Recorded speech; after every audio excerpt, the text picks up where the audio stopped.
राज्य की पूर्व खनन सचिव पूजा सिंघल से जुड़े मनी लॉन्ड्रिंग के केस में ईडी ने सोमवार को प्रेम प्रकाश उर्फ पीपी से कई घंटे पूछताछ की। ईडी ने बीते सप्ताह भी प्रत्येक दिन प्रेम प्रकाश से पूछताछ की थी। सोमवार की दोपहर से देर शाम तक ईडी ने उससे पूछताछ की। ईडी की टीम प्रेम प्रकाश से सत्ता के करीबियों से इस संबंध के इस्तेमाल कर ट्रांसफर पोस्टिंग में अवैध कमाई, जमीन में निवेश संबंधित कई पहलुओं पर पूछताछ की है। उसके डिजिटल डिवाइस से मिले तथ्यों को लेकर सवाल जवाब हुए। आज भी ईडी प्रेम प्रकाश से पूछताछ कर सकती है।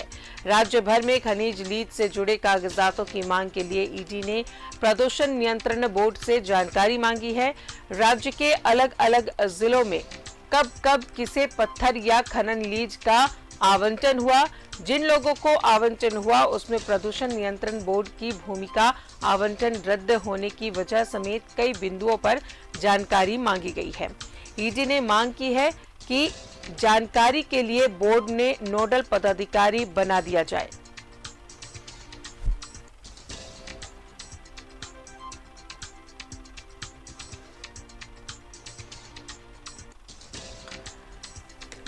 तो प्रेम प्रकाश से लगातार ईडी पूछताछ कर रही है और आज भी ऐसी उम्मीद है कि आज भी प्रेम प्रकाश को ईडी पूछताछ के लिए बुला सकती है। राज्य के अलग अलग जिलों में कब कब किसे खनन पत्थर लीज आवंटन हुए, उसके बारे में ये तमाम जानकारी ईडी हासिल कर रही है। प्रेम प्रकाश से लगातार पूछताछ ईडी की जारी है। डिजिटल डिवाइस से मिले तथ्यों को लेकर सवाल जवाब कर रही है ईडी। विधि विज्ञान प्रयोगशाला में भेजी गई डिजिटल डिवाइस से जुड़ी रिपोर्ट और रिपोर्ट के जरिए ईडी को मिली कई महत्वपूर्ण जानकारियां। ईडी ने प्रदूषण नियंत्रण बोर्ड से मांगी साहेबगंज पत्थर खदानों से जुड़ी जानकारियां। राज्य के अलग अलग जिलों में कब कब किसे पत्थर लीज का आवंटन हुआ, 2021 के बाद सीटीओ प्राप्त खदानों में आवंटन कब कैसे हुआ, ये तमाम जानकारियां इकट्ठा कर रही है ईडी।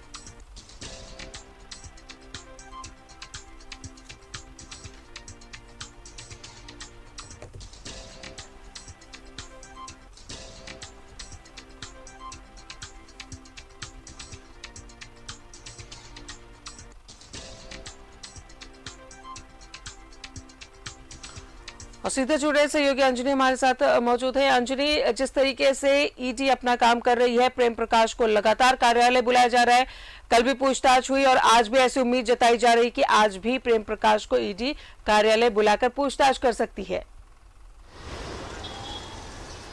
देखिए राजदा, ईडी जो है अब तक प्रेम प्रकाश को, ये हम कहेंगे यदि आज बुलाया जाता है तो ये 17वां दिन होगा जब ईडी लगातार प्रेम प्रकाश से पूछताछ कर रही है, क्योंकि एक बड़ा सूत्रधार तमाम चीज़ों में माना जा रहा है। वो ये पूजा सिंघल मामला हो या पल्स हॉस्पिटल का मामला हो, खनन लीज का मामला हो या ट्रांसफर पोस्टिंग का मामला हो, तो एक जो घटना है वो कई घटनाओं से संबंधित है और यही वजह है कि ईडी लगातार उससे पूछताछ कर रही है। और जो एविडेंस उनके पास है उन तमाम चीज़ों से कई इन्फॉर्मेशन भी मिले हैं। और जब ईडी की टीम उनके आवास पर छापेमारी की थी तो कई डॉक्यूमेंट हाथ लगे थे, वो मोबाइल हो या लैपटॉप हो, तो जो कंप्यूटर डिवाइस है तमाम चीज़ों का जो है निरीक्षण करने के लिए, उसकी जांच के लिए बाहर भेजी गई है। और कई इन्फॉर्मेशन जो मिले हैं उससे ईडी के अधिकारी इतना तो जरूर मतलब समझ गए हैं कि कई इन्फॉर्मेशन जो है उनके राज प्रेम प्रकाश ही खोल सकता है।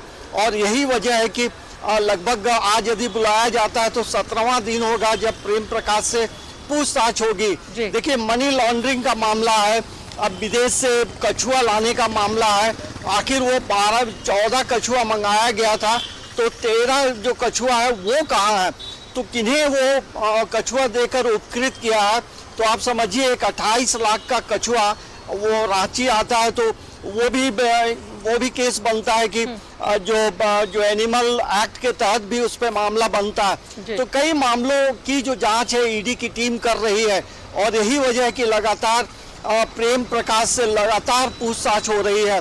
इसके साथ साथ आप देखेंगे कि उनकी पत्नी को भी जो है लगभग 3 दिन उनसे भी पूछताछ हुई है, और उससे जुड़ा हुआ जो अभिषेक झा है, अभिषेक झा से भी पूछताछ हुई है, और इससे जुड़े कई जो बिल्डर हैं, कई व्यापारी हैं, कई जो जमीन कारोबारी हैं, उनसे भी पूछताछ हो रही है। और कहीं ना कहीं ईडी को ऐसा लगता है कि ये जो बंदा है, ये जो शख्स है, कहीं ना कहीं एक बड़ी इंफॉर्मेशन इसके पास छुपी हुई है। यही वजह है कि लगातार अलग अलग तरह के सवाल पूछे जाते हैं।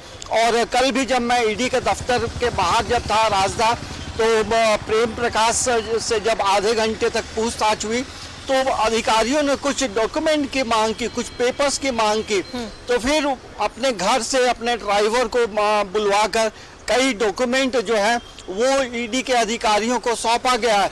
तो आप समझिए कि जांच का जो दायरा है वो लगातार बढ़ रहा है। खनन लीज का मामला हो, और यही वजह है कि कई खनन पदाधिकारियों से भी पूछताछ हुई है, और यही वजह है कि कई डीएमओ से भी पूछताछ हुई है, डीटीओ से पूछताछ हुई है। तो ये एक मामला बहुत बड़ा मामला है। तो हमें लगता है कि आज भी ईडी के दफ्तर में प्रेम प्रकाश को जरूर बुलाया जाएगा, और उससे कई तरह के सवाल पूछे जाएंगे, जो सवाल पहले से तैयार रखे गए हैं, और उसके आधार पे जो है हो सकता है कई नए चेहरे से पूछताछ होगी, क्योंकि ये प्रेम प्रकाश जो है कई महत्वपूर्ण राज अपने सीने में दफन करके रखा है, जिसे उगलवाना चाहती है ईडी के अधिकारी।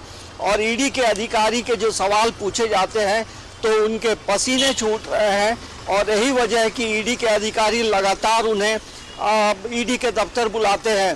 तो आज यदि बुलाया जाता है तो 17वां दिन होगा जब प्रेम प्रकाश को ईडी का कार्यालय आना होगा। राजदा, चलिए, बहुत बहुत शुक्रिया आपका अंजलि। नजर बनाए रखे, ताजा अपडेट आपसे लेते रहेंगे। बहुत बहुत शुक्रिया जानकारी के लिए। तो लगातार ईडी सवाल पूछ रही है प्रेम प्रकाश को कार्यालय बुलाकर। आज भी उम्मीद है कि प्रेम प्रकाश को ईडी कार्यालय बुलाएगी।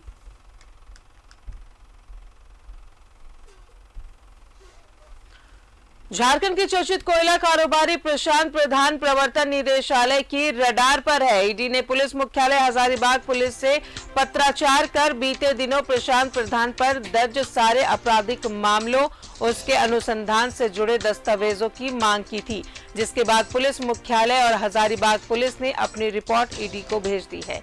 ईडी के डिप्टी डायरेक्टर खितेश गुप्ता ने इस संबंध में पत्र लिखा था। ईडी ने प्रशांत प्रधान के खिलाफ 22 दिसंबर 2021 को जांच शुरू की थी। इस मामले में ही पुलिस से ईडी ने जानकारी मांगी थी।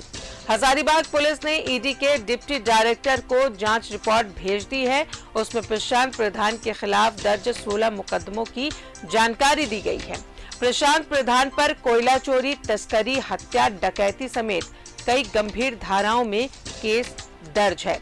प्रशांत प्रधान को हजारीबाग पुलिस ने 30 नवंबर 2021 को हथियार के साथ गिरफ्तार किया था।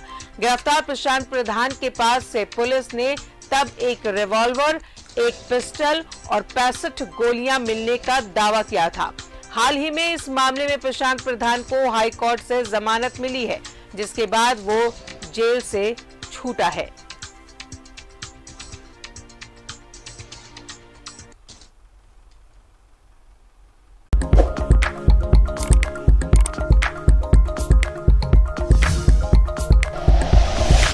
Like and share videos, subscribe करें हमारा चैनल और प्रेस करें बेल आइकॉन। न्यूज़ 11 भारत, सच है तो दिखेगा।